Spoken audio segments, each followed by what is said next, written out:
Hey everyone, it's a Miserable Movie Man back once again with another video.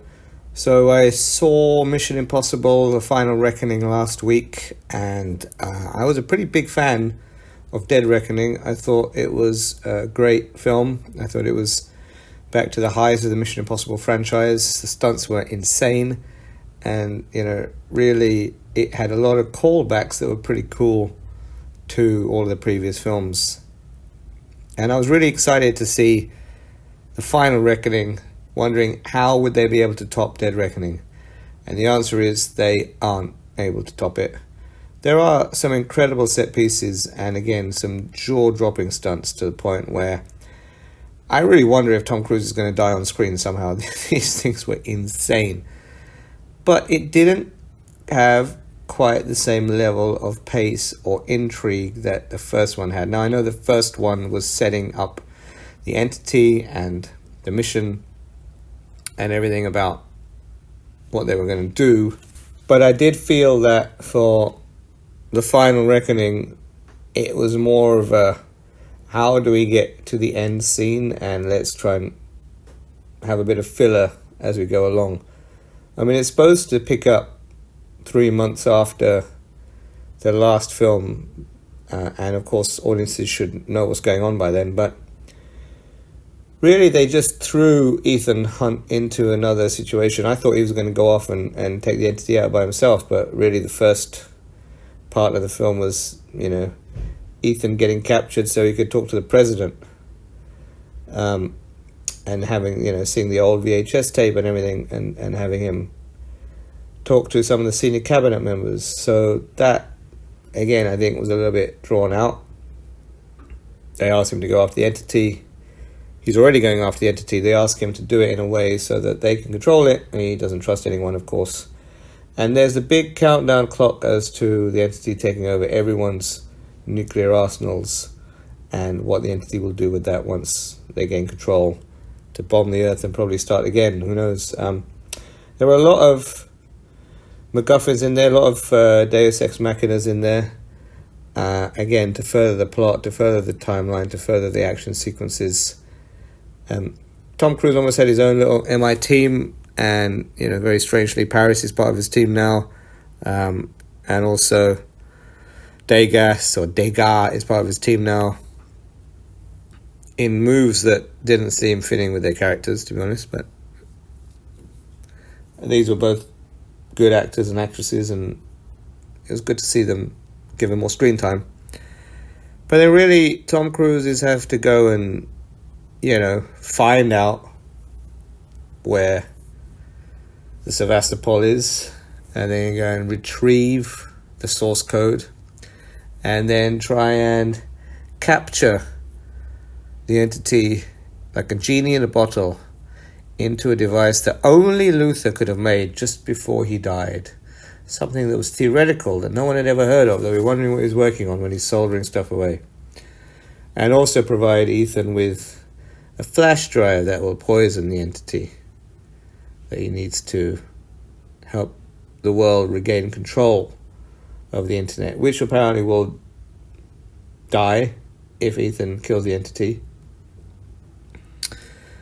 And that is something the governments of the world don't want, and they say will plunge the world into oblivion. Now, my personal view is let the internet die for a while. Let people go back to phones and analog and things that they need without instant access and instant communications. Yeah, I think the global systems will struggle and potentially crumble, but we managed before. I'm sure we can manage again. So that was a little bit of a stretch for me. But, Ethan has to go off running. He couldn't save Luther. Running, jumping, swimming. When he has to get to the area where the Sevastopol is located, they have to find the coordinates, and they have a very short time window to do it, and you have multiple teams. You have Ethan and his other team trying to find the information at the same time as to allow him to go and dive down under the water to get it. This reminded me very much of Return of the Jedi, in terms of the assault team on the Endor Forest Moon. And there were a lot of other films that I thought were referenced in this. Once Ethan is on his way to the submarine, the whole sequence is basically Hunt for Red October, and there are other areas where he's running and trying to catch people and jumping in planes that is all Indiana Jones. So, if you combine those three films with a few others, you basically get this film. And I thought it was quite cool having William Donloe in it. The minute he was on screen, I recognized him. I don't think they needed that much exposition to who he was. Might even have been nice to leave it for the fans to really put together. But his exile and knowing of the entity, again, was a bit forced. And in some ways, I think Grace has become the Rey Skywalker or the Rey Palpatine of this film, because she seems to be able to do everything. She's not just a pickpocket, she's an extremely strong fighter. And not only that, she can understand Inuit and ride a dog sled and get out of tight situations and talk people around with her earnestness, and then become a high-level sort of computer expert at the end. It was a bit too much for me. Ethan's OTT desire to protect Grace. I will never let anything happen to you. I will never let anything happen to you. I mean, really seemed a little bit outplaced to someone he didn't know that well, or I'd only recently met. I know Ethan Hunt has a complex where he has to save people, but that was taking a bit of a stretch too far in my book. And then you have the Russians who are trying to get the location as well. And Ethan gets the location, of course. And there's a mole on the sub trying to stop Ethan from getting down there, that the entity is some blackmail somehow, in a way that makes no sense with a sub that never even comes up to communications depth to know what's going on. So how the entity got in touch with this dude, I don't know, unless it was even before the guy got on the sub. In which case, the probability is the entity is calculating at a level of psychohistory that only Isaac Asimov predicted. I thought Bledsoe was cool, but I thought, having Ethan have another fight in the sub was just pointless. And then he goes in the sub, and the sub is perched so precariously on a ridge at the bottom of the ocean that it manages to fall and crumble and make things 3 times as worse for Ethan, who has this experimental suit that's supposed to help him come up without getting the bends too much, but he still has to go slow, and if he breathes he's going to die, and what are the gases in there, who knows. But of course, Ethan Hunt, being Ethan Hunt, is operating on a level in between Jason Bourne and Superman, so he can get out the torpedo tubes, which is what I saw coming, but then after that he just gets rid of everything, swims in just a pair of boxers all the way up to the surface, should have frozen, should have had incredible bends, should have died long before if they were trying to be somewhat realistic. But no, this is Ethan Hunt. He needs to go through all the things that no other human being could do, including getting that source code out of the Sevastopol. So, just as he gets out of the ice, of course, he's rescued by none other than Grace. And I wonder if McHugh, as Tom Cruise likes to call him, who I have a huge amount of respect for, absolutely great writer and a decent director, I wonder if McHugh knew what he was doing when he shot those resuscitation scenes with Ethan. For all the red-blooded males out there, that is a pretty much saving grace, no pun intended, element of the film.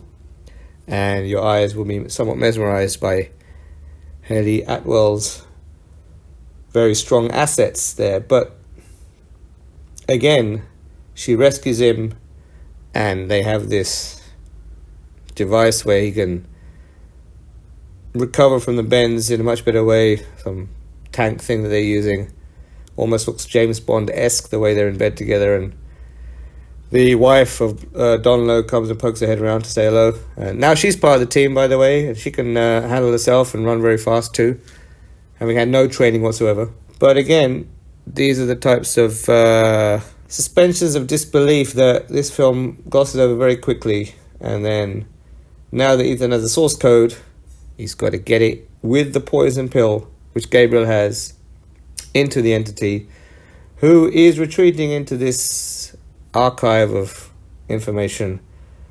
I can't even remember why the entity will be there, but that's where they have to go. And Gabriel is there. Gabriel knows they're coming.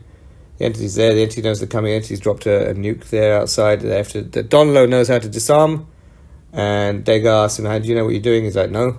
So, again, the ability to disarm nuclear devices seems to be something that Donlo's picked up during his light reading in the library he has in the middle of nowhere. So him, Degar, and Tapisa, the new wife, are able to disarm the bomb and run fast enough to get out the blast radius. Meanwhile, Benji Dunn has been mortally wounded in trying to save Ethan, and he needs to get inside the server room to talk Grace through splicing the source code into it. But to get the source code into it, Ethan needs to retrieve the source code and the poison pill from Gabriel, who's run off with it and is going so analog he's now in a biplane. And Ethan, of course, has the backup biplane and gets on the biplane and does all kind of acrobatic stunts in the biplane.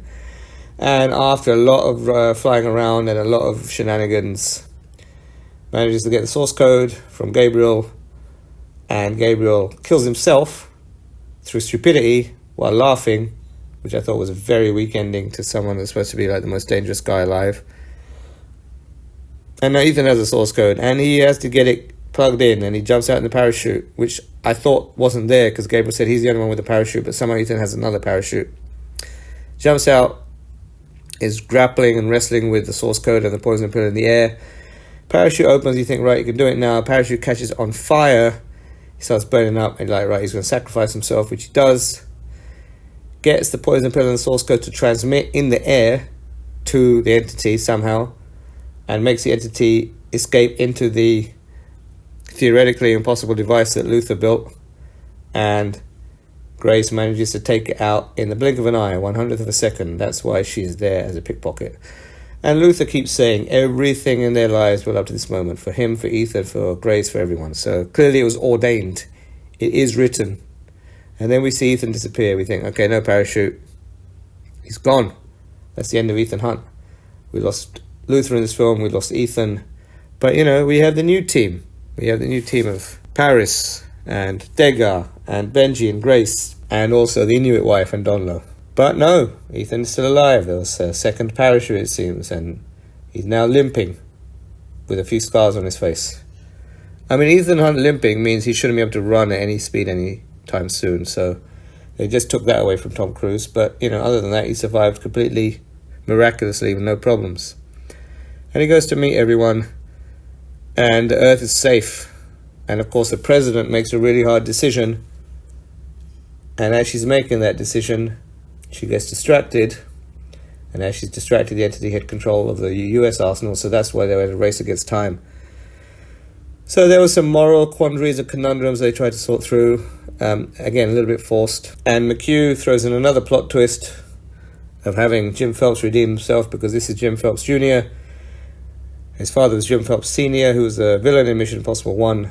The ages don't look right, but who am I to suspend my disbelief even further for this film now? But again, McHugh tries to throw that in there to redeem Jim Phelps, and have this Jim Phelps going to have a very long career with the Mission Impossible team, and kind of harken back to the original TV show. And I think his alias in this was the other alias for Jim Phelps in the TV show. Or Briggs, I think, was another character in the TV show that this Jim Phelps has an alias of. So a lot of throwbacks, a lot of callbacks, a lot of montages of all the things that happened before. An explanation for the rabbit's foot, which I thought was quite smart, in that they didn't explain what it was, and everyone thought it was a bioweapon when McHugh came on to write his first film.